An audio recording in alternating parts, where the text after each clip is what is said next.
بسم الله الرحمن الرحيم. الرحمن علم القرآن خلق الإنسان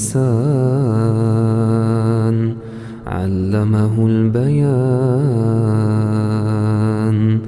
الشمس والقمر بحسبان والنجم والشجر يسجدان. والسماء رفعها ووضع الميزان ألا تطغوا في الميزان وأقيموا الوزن بالقسط ولا تخسروا الميزان وأقيموا الوزن بالقسط ولا تخسروا الميزان.